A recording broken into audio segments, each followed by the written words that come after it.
Olá, como vão? Esse é o canal Descrente em Sobrenatural. Esse é o vídeo 7 da série Bíblia, a maior mentira da humanidade, livro de Gênesis, capítulo 1, versículo 20, erros de 39 a 44.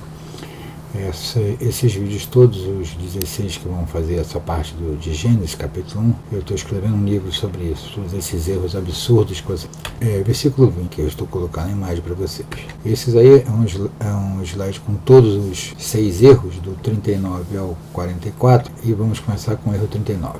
E disse Deus, novamente a questão da esquizofrenia de Deus, falar sozinho, falar num lugar que não tinha ninguém, que não existia nenhum ser vivo, ninguém estava lá ouvindo. Como é que alguém sabe o que Deus disse? E a alegação do trinitarismo não cola, porque Jesus não faz parte do Antigo Testamento, não é citado apenas o Messias, e se ele já estava nascido, para que ele voltou na terra, entrou, virou espermatozoide, entrou na barriga de Maria para virar criança de novo, que ele já existia. Não, ele surgiu, ele nasceu naquele momento. Apesar de Deus ser eterno, o Jesus nasceu naquele momento, na história, senão fica muito confuso. E disse Deus não tem sentido que Deus se disse. Vamos colocar as perguntas. Por que Deus disse? Vocês estão lendo aí? Tinha alguém ouvindo? Você fala para suas próprias pernas andarem? Tem algum sentido isso? Você fala para sua mão pegar um copo? Quem ouviu Deus falando? Se não tinha ninguém lá. Como se sabe que Deus falou isso? Ou seja, é por invenção. Esse livro é um livro lendário de mito. Vamos lá, seguindo. Erro 40. E disse Deus, produzam as águas. Esse é outro erro equivocado. Primeiro, ele dá uma ordem para as águas produzirem. Ou seja, não é Deus que faz. As águas vão produzir uma série de coisas. E a água, que a gente sabe, só tem 2 elementos, hidrogênio e oxigênio. Como é que vai produzir esse monte de seres vivos? Essa variedade imensa, esses 2,5 milhões de espécies que habitam os mares. Como é que vai fazer isso? Não tem o menor sentido. Então as águas têm capacidade de ouvir, de entender e atender. As águas têm poderes criacionistas. Elas têm os poderes da nucleogênese, do Big Bang, ou seja, de uma estrela, porque todos nós viemos de estrelas que explodiram, né? Todos os nossos átomos, em algum momento, pertenceram à estrela nos últimos 13 bilhões e meio de anos, 13,7 bilhões, né? 13 bilhões e 700 milhões. Nossos átomos estavam em algum lugar quando surgiu isso. Viramos de uma estrela, éramos hidrogênio e explodiu aquela geringonça toda, foi até Targê, né? Agora, por exemplo, esse animal daqui, esse aqui é um réptil, é um peixe. Esse aqui é um réptil, a tartaruga é um quelônio, é um réptil. Era réptil, etc. Tá, esse aqui foi obra de Deus. E agora esse aqui, que é um cefalópode, que é um polvo, ele não é réptil, ele não é peixe, ele não é grande baleia, porque o que Deus criou só 2,5 milhões de espécies que existem nos mares, ele criou só réptil, peixe e grande baleia. Isso aqui, isso é um cetáceo, é um golfinho, não é uma baleia, é um golfinho, né? Todos são mamíferos, mas é um golfinho. E esse treco daqui, não, isso realmente é um peixe, que parece uma esponja, mas é um peixe. Adaptação. Agora isso aqui vocês não vão achar que isso aqui é um cavalo, né? Isso aí não é um peixe, não é um réptil e não é uma grande baleia. Isso aqui muito menos, é uma estrela do mar. E agora isso daí? Isso aí não é uma grande baleia, mas é uma grande medusa, uma grande água-viva, né? Existem delas, né? São raras, mas existem desse tamanho. Então essa daí não foi criada por Deus, porque está desse tamanho. Que coisa sem sentido. E aí o plâncton, quem criou? Deus não criou o fitoplâncton, Deus não criou o ar, Deus não criou a água. É um livro que fica faltando um pedaço e as pessoas tentam impingir isso como se fosse uma verdade realística. Isso é um absurdo, contrassenso total. Vamos lá. A grande barreira de coral, vocês estão vendo aí, pode ser vista do espaço. É a maior estrutura do mundo feita unicamente por organismo vivo. Na verdade, é a única estrutura feita por organismos vivos, inclusive nós, que pode ser vista do espaço. Nada mais é visto do espaço. Nem a história que se vê a grande muralha da China é lorota. Não se vê, não. Não se vê nada que o homem construiu do espaço. Só se vê à noite as luzes das cidades acesas, mas a cidade em si não se vê. Então, além do mais, tem essa figura aqui, as plantas. Quem criou as plantas? Porque Deus não criou as plantas marinhas. Tudo bem, nem tudo aqui é planta. Tem a anêmona que é ser vivo, não é planta, não plantar. Mas e as plantas? Quem cria?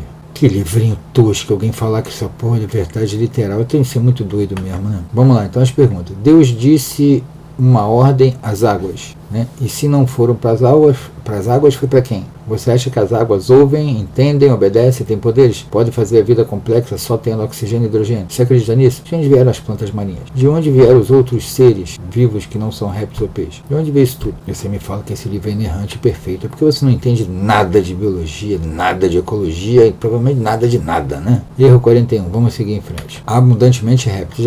Isso já é outro problema. Independente do idioma divino ser um idioma capenga, que o hebreu é um idioma que não consegue diferenciar réptil de peixe, né? Então o Deus que não conseguiu inventar uma palavra disso. Tá, e os invertebrados, as águas, as bactérias, todas as coisas que vivem, né? Todos os animais que vivem nos mares. Além do mais, os rios, que ainda não existiam, não tinha chovido, não tinha rio ainda, né? Mas tinha um leito do rio, né? Tinha um leito do rio. Havia os peixes de água doce. Quando é que eles foram criados, né? E os lagos, quer dizer, é uma historinha, nossa senhora, vamos. Bom, só a ictiofauna brasileira, quer dizer, eu digo ictiofauna de água doce, né? Tem 2.300 espécies. Foram criados quando? Porque não foram criados aí, porque aí foram os animais de água salgada, porque não tinha chovido ainda, o rio é função da chuva, todo mundo sabe disso, né? Então aí as plantas marinhas de água doce, né? As plantas de água doce, não são marinhas, desculpa. E as plantas de água doce, como é que ficam? Foram criadas quando? Também não foram. Todos os animais que não são peixes, nem répteis de água doce, também não foram. O idioma de Deus é o hebraico. O hebraico é o idioma mais antigo da humanidade? Não, não é. É a escrita mais antiga? Não, não é. Já por si isso já está provado que não poderia ser, não tem nada a ver essa história de ser o livro mais antigo, de ser a palavra de Deus, mas tudo bem. Deus não conseguiu criar uma palavra para peixe, outra para réptil, era uma confusa. E os animais, as plantas, quando é que foram criados? Tinha rios sem ter chuva, a água subia morro naquela época, subia morro. Naquele tempo, e tinha lago de água doce sem ter chuva. O lago surgiu, a água foi lá para cima. E o Grande Canyon só tem 10 mil anos, foi aquele buracão imenso, gigantesco, tem 10 mil anos. E os leitos do rio existiam antes dos rios existirem? Uma só chuva fez surgir todos os rios e lagos do planeta. Tá legal. E as geleiras? Como é que surgiram? Você está vendo que essa história inventada é toda capenga? Falta um monte de pedaço? Vamos seguir. Quantas espécies existem no mundo, mais ou menos, de seres vivos? Uma das previsões é essa. Tem várias, a gente não tem certeza.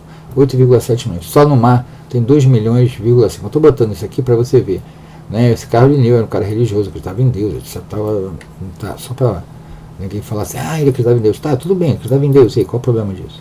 A questão é a seguinte, 2 milhões e meio de mar. Deus, nesse conto mirabolante, que vocês falam que é literal, absolutamente é verdade, ele criou 3 espécies. Grande baleia, peixe e réptil. E os 2.499.997, como é que ficam? Tchau. Erro 42. Répteis de alma vivente. Répteis de almas viventes, tá? Então vamos lá. Os seres humanos têm alma, né? E os seres não humanos também têm alma. Parece que os répteis têm. Todos os seres viventes têm alma. Os micro-organismos, aqueles unicelulares, têm alma. Nós temos 10 vezes mais micro-organismos no nosso corpo que nós mesmos. Todos eles têm alminha, estão aqui dentro. Todos eles estão sendo, todos eles morrem, as almas vão ficando onde? Os unicelulares, quando se dividem, eles se reproduzem como? Assim. A alma vai metade para cada lado, eles não têm alma, eles são seres vivos sem alma, são desalmados. Tá, tudo bem. E no caso nós, seres multicelulares, que temos reprodução sexuada, que mandamos um espermatozoide que tem metade da quantidade de cromossomas. E aí, como é que funciona isso? Me explica aí. Ele vai ser alma, quando junta com outro, passa a ter alma. Quando aí, o milagre de Deus faz a alma surgir, blá, blá, blá, tá bom. E os gêmeos, que surgem entre o primeiro dia e o 12º, normalmente até entre o primeiro e o 8º. Como é que funciona? Ele está lá, aí dividiu, era uma alma só, já estava lá quando fecundou, aí dividiu depois, ficou aí, veio uma alma, Deus mandou uma alma de crédito, como é que funciona isso? Tá legal. E os chipófagos ou chifópagos, tanto faz, as duas maneiras de escrever estão corretas, não sei porquê, mas estão. Como é que acontece? Eles têm 2 almas no mesmo corpo, e a alma está ligada à mente, e como é que fica o espermatozoide? Tem meia alma, ajuda com a alma? Tá vendo como é que são um monte de problemas sem sentido, que essas explicações estapafúrdias, idiotas, sem base, sempre trazem essa conclusão óbvia. Então vamos seguir, próximo. Nós temos bilhões de animais que vivem no nosso corpo, né? Estossomo, lombriga, ascaris lumbricoide, ancilostom, duodenales e muitos, centenas de outros. Todos eles são pluricelulares. E aí, como é que funciona? Eles, né? Tem alma ou não tem alma? Isso aí é a Trichinella spiralis. Não é esse bichinho que está do lado, não. Isso aqui é outro bichinho. E aí embaixo é a filária aqui da elefantíase. Né? Agora isso aqui eu achei mais... Eu botei isso porque eu acho legal. Para que Deus inventou, criou esse bicho, né? Porque não está nesse estado. O piolho comedor de língua. Dá uma lida aí, dá um pause, dá uma lida no que está escrito aqui. Assim, qual o objetivo, que alguém possa me explicar qual o objetivo de criar isso?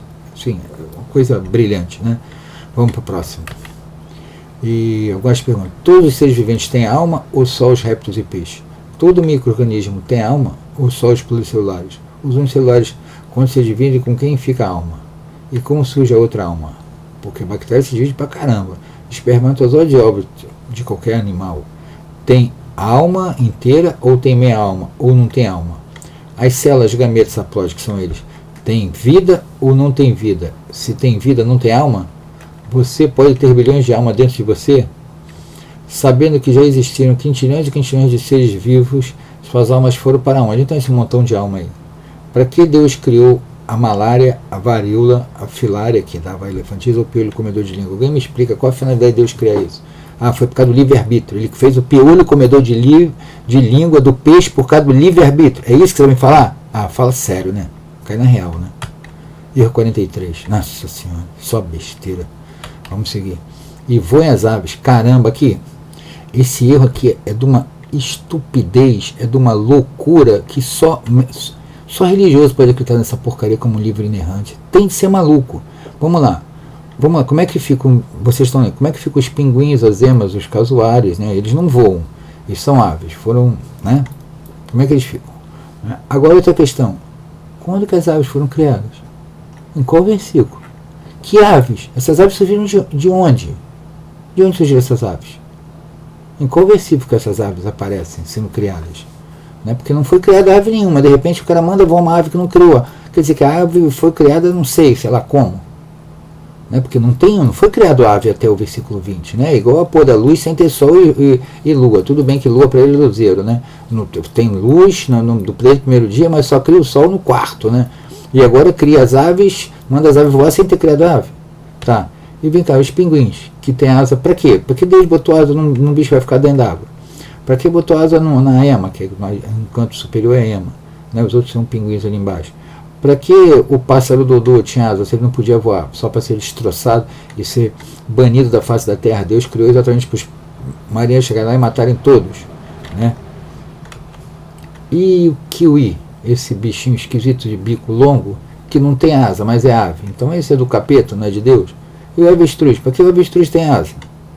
Esse é inhambu e o outro lado é um pavão. Esse aqui é 2 inhambu, acho que um é um macuco. Aqui de baixo no canto é a siriema do lado do papagaio da África, que tem asa, mas não voa também. Que sentido de botar asa em bicho que não vai voar? A evolução explica porque tem asa e não voa, né? Um mecanismo de adaptação. Mas essa história criacionista não explica. Então vai pensando numa resposta meio maluca para me dar. As aves que não voam são desobedientes? Por que Deus fez aves com asas se elas não voam? Para que as asas em aves que não voam? Por que Deus fez aves que iam nadar e botou asas nela? Onde foram criadas as aves da água ou da terra? Como? Para quê? E quando foram criadas as aves? Em que momento? Porque até o versículo 20 não foi criada a ave. De repente ele mandou uma coisa que não foi criada e foi voando. É igual a água, que ele não criou, e também o ar, ele também não criou. E aí, né, a atmosfera ele também não criou. Porque isso é um mito, né, cara? Por isso que o mito tem lotado de erros, né? Então vamos seguir, erro 44. E sobre a expansão da... Olha só, não tem sobre face de expansão dos céus. Sobre face de expansão dos céus é idiotice, porque não existe céus, só existe um céu. O céu, na verdade, não existe. A gente chama de céu aquilo que está acima das nossas cabeças, né? Não existe face nenhuma, não existe abóbada celeste, não existe nada, e muito menos paraíso no céu. Não existe Éden, nada disso. No céu não existe absolutamente nada, a não ser as coisas que nós, seres humanos, colocamos lá, né? E alguns asteroides que também não ficam muito tempo, que voam, batem na Terra, etc. Tal. Tem os satélites que a gente colocou, a Estação Espacial Internacional, e nada mais. Não tem nenhum paraíso lá em cima, pode olhar o dia inteiro, pode pegar, comprar uma nave e ficar rodopiando, que você não vai achar paraíso em lugar nenhum no tal céu que você quer, né? Que é uma coisa sem idiota, né? Mas tá bom, vamos lá. Mas isso não me interessa. O que eu quero mostrar é essa foto aqui. Essa foto é a foto do Pálido Ponto Azul, que completou 25 anos de pedido de Carl Sagan. Isso aqui é uma foto artística, ou seja, foi feita uma composição, uma foto real. Eu vou mostrar agora, que é essa, né? Foto verdadeira, né? Foi uma luta para ser feita, mas o Carl Sagan queria, que achava importante. Eu vou dar dar um tempo para vocês pararem e lerem isso daí, com calma e com tranquilidade, né? Como é que foi feito. E agora eu vou voltar. Essa é a foto verdadeira. O círculo azul é só para marcar onde está nós nesse espaço gigantesco. Isso é sistema solar, gente. Isso aí não é outra galáxia, foi para o universo paralelo, não. Isso aqui ele saiu, foi Terra, aí passou Marte, aí passou Júpiter, né, cinturão de asteroide de Júpiter, passou Saturno, aí passou Netuno, Urano, Plutão, e aí está saindo lá. Está saindo do sistema solar. Isso aqui é o quintalzinho onde a gente mora. No quintalzinho, lá do quintalzinho, quando você olha para frente, se você não for para o Sol, você vai ver essa coisinha ridícula aí, entendeu? Como você vê o Sol quando você olha um dia, você vê uma coisa pequenininha assim, maior, um pouco menor, dependendo da sua posição. Você vê o Sol cabe na sua mão, você tampa, dependendo da posição dele, da época do ano que estiver, né? Então isso aí é onde está toda a nossa história, né? Então Deus criou esse universo inteiro para botar a gente nesse pintinho insignificante de nada. É muita presunção de vocês, né? Cai na real. Você está aqui, aí você está. Essa foto, se não me engano, é a foto da Apolo 17, quando estava voltando para a Terra. Você está aqui, eu estou aqui, todo mundo está aqui. Por isso que eu falei você, qualquer um. Nunca saímos daqui, né? Mas porque fomos para o nosso planetinha binário e voltamos, que é a Lua, uns poucos. Então isso aqui é para mostrar mais a sua insignificância, a sua ideia de magnificância com o seu Deus patético num universo gigantesco que nós somos menos que um pixel, o nosso incrível, fantástico planeta com o nosso Deus incrível, fantástico. Tem na real, cara. Você é insignificante, se liga, tá? Você, eu e nosso planeta. Não somos nada, absolutamente nada. Não tem nenhum Deus protegendo ninguém. Tá? É Carl Sagan, essa é a voz, o objeto humano que está mais distante, né? Porque o resto que falam que está ET, Anunnaki, é tudo mentira. É tudo invenção, birutice, não tem nada disso. Agora isso aí não, isso é verdade. Está lá fora do cinturão de Oort, indo para o espaço. Esse pedaço aqui é para dar uma lidinha, que eu acho muito legal, né? Que nós somos muito pequenos na escala dos mundos, humanos são irrelevantes. Uma fina película de vida, num obscuro, solitário torrão de rocha e metal perdido em torno de uma estrela pequena, na beirada de uma galáxia insignificante que é a nossa, entre as 500 milhões de galáxias que tem. Mas você acha que você é especial, que Deus está preocupado com você, que você é muito importante, você é insignificante, mas tudo bem, vai lá. Cada um acredita no que quer, né? Natureza que bem entende, né? Essa é a visão, né, de Saturno, seria a visão, e o canto esquerdo é aquele pontinho ali branco, é o que exatamente a máquina Voyager, a alta pressão da Voyager, é assim, é um pixel. Nós somos um pixel. Dentro do nosso quintal, lá no final daquele negocinho que você olha, aquele desenho bacaninha dos planetinhos, dentro do nosso quintal, lá no final do quintal, você vê a sua gigantesca casa chamada Terra, como isso, um pontinho, é isso. Então esse trecho que eu quero ler, nele todos que você ama, todos que você conhece, todos de quem você já ouviu falar e de quem você não ouviu falar, todo ser humano que já existe, viveram suas vidas, a totalidade de nossas alegrias e sofrimentos, milhares de religiões, ideologias e doutrinas econômicas, cada caçador, saqueador, cada rei, cada herói, cada covarde, todos os seres humanos só viveram aí, nesse pálido ponto azul. Se vocês puderem, compre o livro e leia para vocês perceberem que nós somos insignificantes e não sofrer demais com isso, nem precisam inventar bobagens gigantescas para parecer que nós somos importantes. Não somos importantes, e somos absolutamente insignificantes. Aqui de novo a imagem do pálido ponto azul. Aqui estão as perguntas: por que nós somos tão insignificantes no universo? Por que Deus fez esse universo imenso só para nós olharmos? Por que Deus não fez planetas habitáveis em torno da Terra? Deus fez planetas em qual dia da criação? Não fez nenhum, porque Deus só faz luzeiros e estrelas. É só, ele não sabe mais nada de astronomia. Nenhum outro evento ele sabe, ele não sabe nada disso. Nebulosa, galáxia, nada disso. Faz estrela e tá. Aqui a ciência, a evolução não explica melhor isso que a Bíblia. O que você acha? Pensa aí e me responde. Livro recomendado é o livro do A História Quando Era os Peixes. Esse cara daí, o Neil Schonbein, é esse livro aqui, ó. Eu já li quando eu enxergava, quando não estava com problema na vista. Esse livro é muito bom, tem várias explicações de biologia, etc. Esse cara foi o cara que descobriu o Tiktaalik, que é o animal intermediário entre os seres marinhos e os terrestres na hora que houve a mudança, né? De mudança de meio, quando os peixes puderam vir para a Terra. Existem peixes que vão na Terra, existe um peixe no Rift Albertini, que é do Lago Vitória, chamado Peixe Pulmonado. Mas isso é para um outro dia, uma outra hora. Vamos seguir em frente. Esse é o livro que eu recomendo em português, e os vídeos recomendados estão aqui. É do Antônio Miranda, tem até algumas divergências políticas com ele, mas ele é um cara muito bom. E é isso mesmo, política é isso mesmo, a vida é isso mesmo, tende a haver diversidade, não todo mundo acreditar a mesma coisa. Eu acho legal isso, mas eu respeito, quando existe qualidade, eu trato com devido respeito. E esse vídeo dele é muito bom. O do Eustáquio 544, que também é muito bom, a Bíblia, eu vou deixar na descrição os dois vídeos. Bem, isso é o que eu tinha de falar desse vídeo. O próximo vídeo mais uma série de erros, né? Que serão um total de 16 vídeos para fechar o livro e essa série do Gênesis capítulo 1. Obrigado a vocês. Qualquer xingamento, reclamação, pode postar, que eu não ligo não. Se você me xingar, eu também vou te xingar. Se você me trata bem, eu vou te tratar bem. Não tem o menor problema, não fico chateado, magoado, nada com isso. Eu sei xingar igualzinho a você, na verdade, você até mais. Você pode ter certeza disso. Você vai me xingar, eu vou te xingar mais. Se quer conversar, a gente conversa. Um abraço, valeu e dá um likezinho aí, mesmo aqueles que não gostam. Tchau.